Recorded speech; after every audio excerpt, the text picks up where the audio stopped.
అన్నయ్య రండి అన్నయ్య, ఇప్పుడే వస్తున్నారా? ఆయన మీరు సరదాగా మాట్లాడుకున్నా నాకు భయమే అన్నయ్య. సరదాగా మాట్లాడుకుంటూనే గొడవ పెట్టేసుకుంటారు. నువ్వేమో నా చెల్లి నా వైపు మాట్లాడలేదని ఫీల్ అవుతావు, ఆయనేమో మీ అన్నయ్య కాబట్టి నువ్వు సైలెంట్ గా ఉన్నావని ఆయన ఎవరి తరపున మాట్లాడినా తప్పే, మాట్లాడకపోయినా తప్పే. సరేనమ్మా, అయిందేదో అయింది, వదిలే. ఎన్నిసార్లు మీకు కాల్ చేశాను అన్నయ్య, మీరు లిఫ్ట్ చేయలేదు.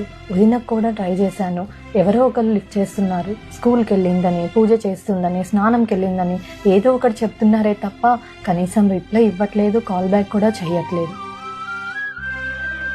బావకి మీకు గొడవ ఉంటే మీరు చూసుకోండి అన్నయ్య, మధ్యలో నేను పిల్లలు ఏం చేశాం? ఈ మధ్యకాలంలో బాబుకి హెల్త్ బాగలేక 10 రోజులు హాస్పిటల్లో ఉన్నాడు. వాళ్ళ స్టాఫ్ వాళ్ళందరూ కూడా వచ్చారు, కానీ మీరు వదిన రాలేదన్నయ్య. నాకెంత బాధేసిందో తెలుసా? కానీ ఒక్క మాట అడుగుతానన్నయ్య, తప్పుగా అనుకోకండి. అన్నయ్య, ఇప్పుడు మీరుంటున్న ఇల్లు వదిన వాళ్ళ తమ్ముడు వాళ్ళ ఇంటి పక్కనే ఉంది కదా, అలాగే మీ ఇంటి వెనకాల వదిన వాళ్ళ చెల్లెలు వాళ్ళు కూడా ఉంటున్నారు కదా. అలాగే మొన్న వదిన స్టేటస్లో వాళ్ళ చెల్లెలు వాళ్ళ పాప బర్త్డే ఫొటోస్ పెట్టుకుంటే చూశాను. నువ్వు కూడా స్టేటస్ పెట్టుకున్నావు, నీకు కూడా నేను మెసేజ్ చేశాను. నీకు ఏమని మెసేజ్ చేశానో గుర్తుందా అన్నయ్య?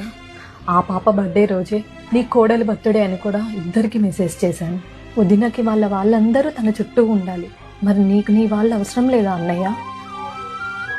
వదిన మనకు తెలిసిన వాళ్ళతో ఒక మాట చెప్పారంట, నేను ఎప్పుడు వచ్చినా కూడా ఏడ్చుకుంటూ వెళ్తాను, నేను వాళ్ళని చూస్తే ఓర్వలేను అని చెప్పేసి. వదిన కూడా వాళ్ళ తమ్ముడిని వాళ్ళ చెల్లెల్ని చూస్తే ఓర్వలేదా అన్నయ్య? వదిన మాత్రం వాళ్ళ పుట్టింటి వాళ్ళ కుటుంబం బాగుండాలని కోరుకుంటుంది, నేను మాత్రం మా అన్నయ్య కుటుంబం బాగుండాలని కోరుకోనా అన్నయ్య? ఆ మాటలన్నీ విన్నా కూడా మనసు రగిలిపోతుందే తప్ప ఏ రోజు మిమ్మల్ని అడగలేదన్నయ్య. ఎందుకంటే గొడవలు ఇంకా పెంచుకోవడం నాకు ఇష్టం లేదన్నయ్య. వదినకి నా గురించి తెలియకపోవచ్చు అన్నయ్య, కానీ తోడబుట్టిన వాడివి, నీకు తెలియదా? ఆడపిల్లకి కోట్ల ఆస్తి ఉన్నా పుట్టింటి వాళ్ళ ఆదరణ లేకపోతే ఆ బాధ మాటల్లో చెప్పలేమన్నయ్య. నా పిల్లల పేర్లైనా గుర్తున్నాయా అన్నయ్య? నీకు రాఖీ కట్టక 5 సంవత్సరాలు అయిపోతుంది.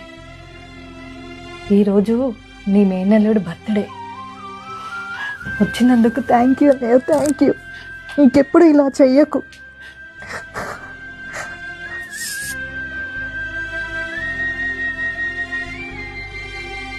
అన్నయ్య అన్నయ్య అంటే అన్నయ్య రాలేదా?